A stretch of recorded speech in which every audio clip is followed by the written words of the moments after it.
Thank you very kindly.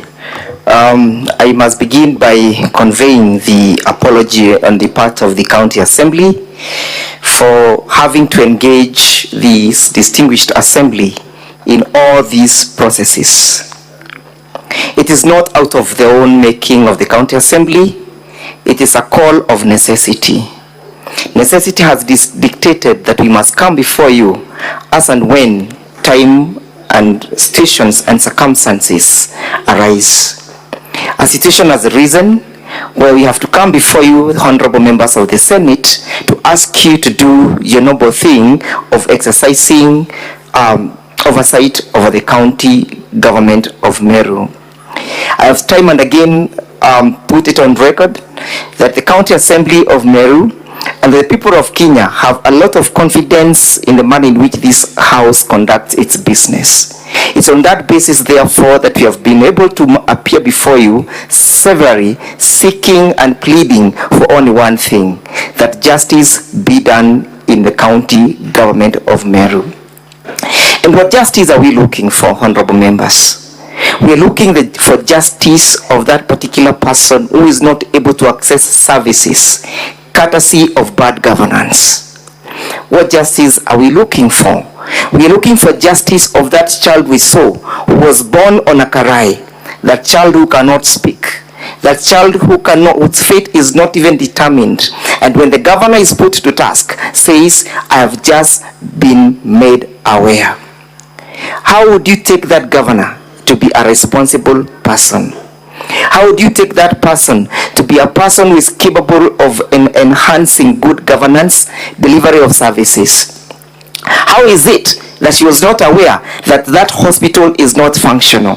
How is it that she is not aware that that hospital or dispensary has a functional maternity wing? She takes no bother to confirm why the hospital was not functional as at then. Even having been made aware as at yesterday, she still says, I am not aware. Is that the governor who is capable of running the county? Is it really the mistake of the part of the county assembly? Or is it the county assembly being invited by the misconduct and the misdeeds of the governor? Can the county assembly of Meru County sit pretty and watch things go south? Isn't it their responsibility to exercise oversight over the performance of the county government? Are they wrong when they invite the Senate to help and assist and facilitate the operationalization of the oversight function? That is all what we are asking for. That is all what we are asking for. If we were in the UK setup, this house qualifies to be the House of Lords. It's a House of Lords because it's capable of determining where the truth is and where the lie is. Evidence has been laid from the County Assembly. Grounds were approved by the mover of the impeachment that it is true the governor has transgressed and violated the Constitution. When she was put to task to explain the circumstances that led to the revocation of that CEO, she simply said, it wasn't me. And how can it be that the governor can be allowed to get away with a forgery? Isn't it a criminal case in the first instance? And who has a burden of proof? The person who claims that the signature was forged appeared before the Senate. Her evidence was put through test by cross-examination, and clarification and verification was sought by the members of the Senate. Who then is lying? Is it Linda Kiome, or is it the governor? Can the governor be trusted? Put to task and granted an opportunity to bring even the original advisory, she simply said it was seated somewhere in Meru. Unfortunately, she mistook where the place of the trial. The place of the trial is not in Meru, it's before this Senate. Is that a conduct that is consistent with innocence? If she was innocent, if there was not forgery, Why was it so difficult for her just to bring that one letter? Why could resources not be committed to make sure that as and when she was made aware that that is an issue, that a letter could not be procured 180 kilometers away from the place of her trial? What is she concealing? What is she hiding? Is she hiding scrutiny? Is that conduct again consistent with an innocent man or innocent woman? I urge you, honorable senators, to find it in our favor that we have proved that particular ground. That the letter that was meant, that the advisory that was meant to rebut our evidence in respect to ground one is a document that is a forgery. In the case of Philomena Mwilu, the Deputy Chief Justice of the Republic of Kenya, it was held that evidence that is tainted with illegality, it cannot be admitted. The admissibility of that evidence is in question. And having read the case of Ombora in the Civil Appeal number 21 of 2014, the Court of Appeal suggests that this is a quasi-judicial process. And it being a quasi-judicial process, the rules of evidence plays a fundamental role in the manner in which the admissibility of document is concerned. I sought leave of this House to have the document placed on record. They took no initiative. Why? Because they wanted to conceal the lie. They wanted to conceal the offense of perjury. They could not withstand the embarrassment that a signature was lifted. It matters not whether the governor is an IT guru. It matters not whether she is techno-savvy. It matters that a document was brought before you that is as a result of a forgery. We seek that you find it in our favor, that that particular ground was not defended, it was not controverted, and that the ground suffices to meet the test laid down under Article 81 as read together with Section 33 of the County Government Act. And then what is the threshold in terms of that particular charge? The threshold is that of, it lies between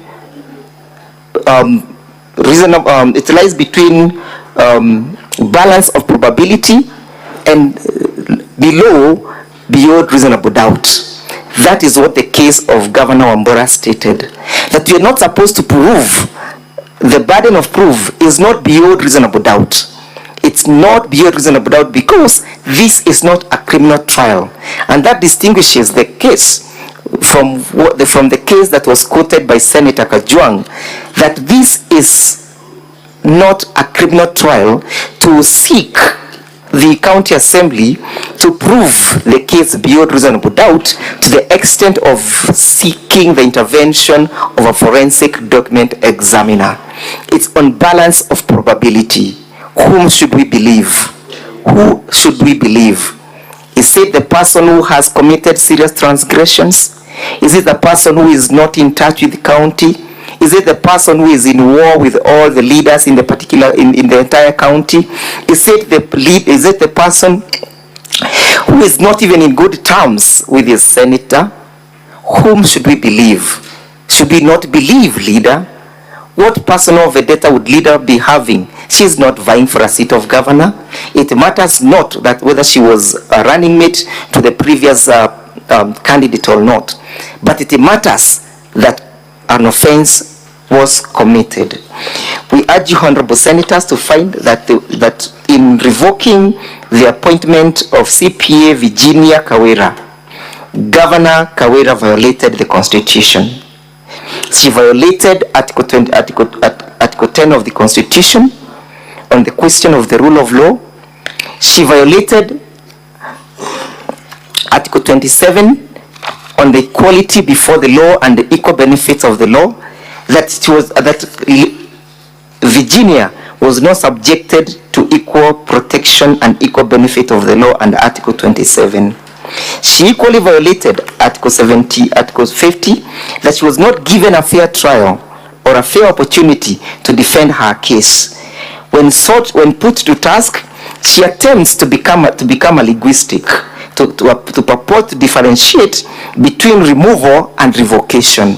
When tasked to read the provisions of Section 58 and Section 59 of the County Government Act, honorable senators, she simply could not distinguish.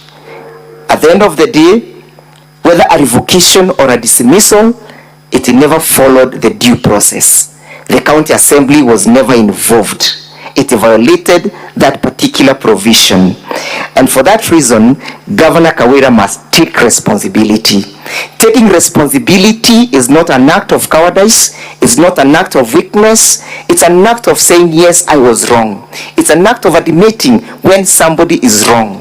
And that is what Article 10 speaks about, the question of accountability. And that is what Article 73, which Governor Kawira has violated, speaks about. Article 73, honorable senators, speaks about a person who holds the office of a governor or any other office in the Republic of Kenya, breathing confidence in that particular office.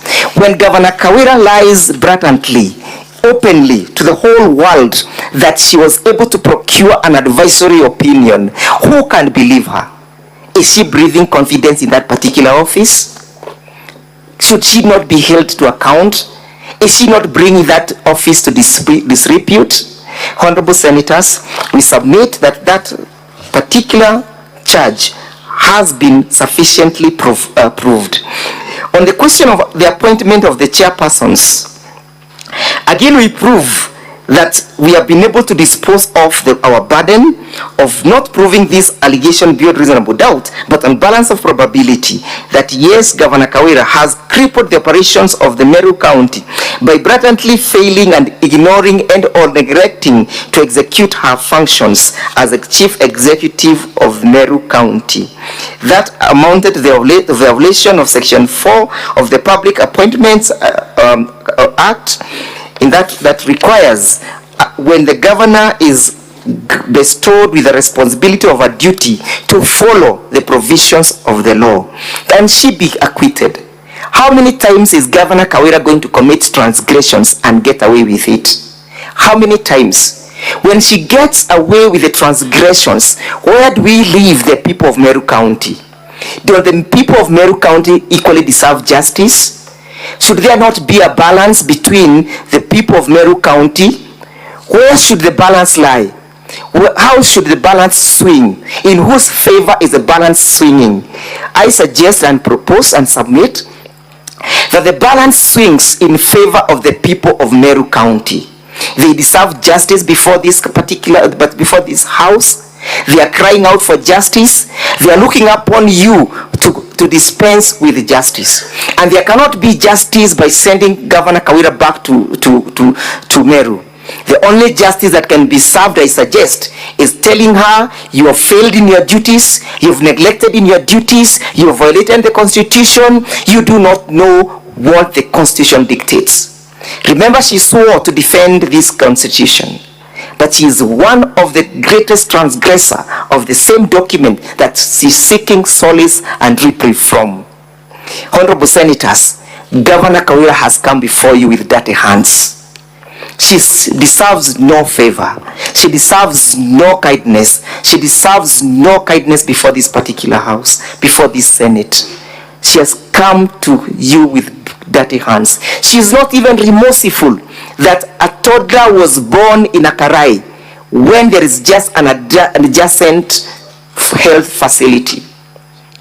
If there will be no any other reason for sending Governor Kawira home, please remember the fate of that particular child. Remember the fate of that particular mother who got embarrassed on that particular day. Remember the interpretation that was done, that men and women had to make sure that young children do not go near that naked woman to see her nakedness. How many embarrassments will this house be treated to? Isn't that something that we need all to take cognizance of? Was that video proving failure of service delivery? Who is responsible of delivering those services if it is not Governor Kawira, who has proved on oath that she has failed? Who else should we hold accountable? Who else should we hold accountable? Should she even be allowed to hide behind the cultural card? She has said and submitted that it's the culture of the Meru people to become and to look down upon women. I believe honorable senators who are present before this honorable house, including the senator of Meru, is a family man. There must be a woman in that particular house. If the senator is a misogynist, how does he live with his wife in his house? How does he live with his daughters in his house? If it is true the people of Meru are masculine, how do they multiply and perpetuate the Meru generation? That is a blatant lie. She shouldn't be allowed to hide behind issues that are not founded either in law or in fact. She must be told, it's now time for you to go.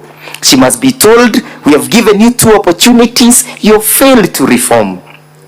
She must be told, the Senate has listened to you severally, but you have failed to conform.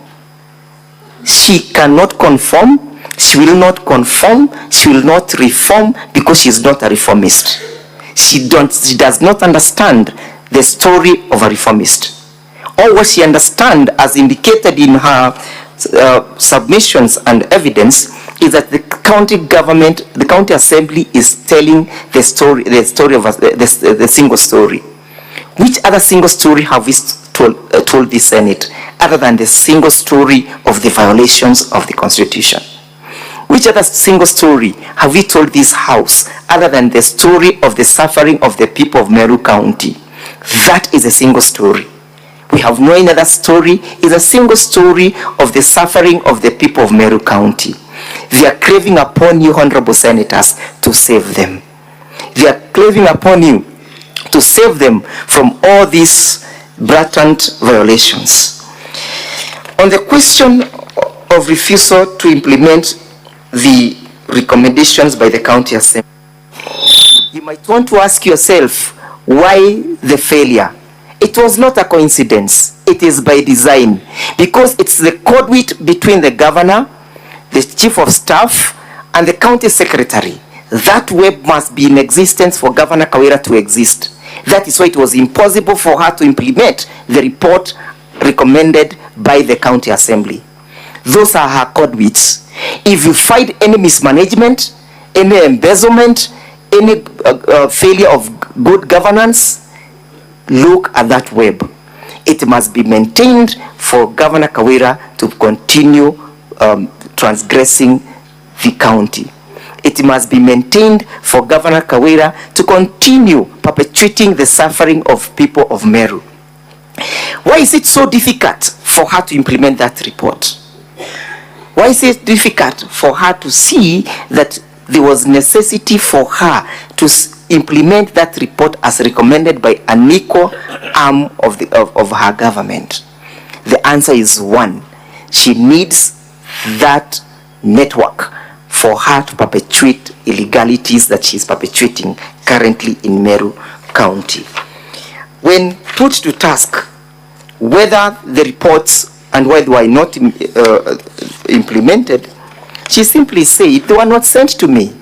Evidence was laid that yes, they were submitted to her, they were received in her office, and she blatantly refused to act to it. Why? I think and submit that she does not understand the weight behind accountability. She does not understand the weight behind transparency. She does not understand the reason why there is a rule of law in this country. Count 2 on misconduct. Yes, she acknowledged that she made those particular statements. She said, yes, she made those statements about the 86 million. She acknowledged misleading the people. She acknowledged that there was not only one account and that whatever she was saying was falsehood. If a leader cannot be held account for the statement that they make, then where is this country going? We must tell the current generation and the future generation that it is important to speak the truth, that it is important to stick to the way of the truth. That is what is right, that is what is just. Did Governor Kawira maintain the path of truth? Did she stick to the path of truth? Did she do what is right in the circumstances? We submit that she willingly veered away from the path of truth. The evidence of the Windle, and may he rest in peace, was never tested. None of them cross-examined that lady. Her evidence went uncontroverted. Is it usual for a defense counsel not to test the veracity of the evidence of a witness who is putting up a case, and a serious case such as this one?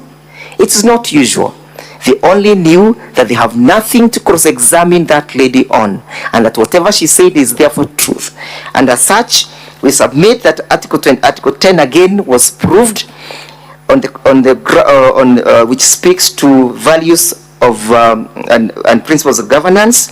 Among them, the value of good governance, the value of integrity, the value of accountability, the value of transparency. How can a person lead a county if she has a deficit of integrity, if she has a deficit of accountability, if she has a deficit of transparency, if she cannot respect the rule of law? How can she lead the county? The county performance is premised on the laws. It's premised on the rule of law. If she does not respect that rule of law, is she then worth her salt? Look at Article 73 of the Constitution. It's paramount when seeking to establish whether or not this allegation has been substantiated. It speaks about the authority assigned to a state officer. It speaks about public trust must be exercised in a manner that is consistent and demonstrate respect for the people.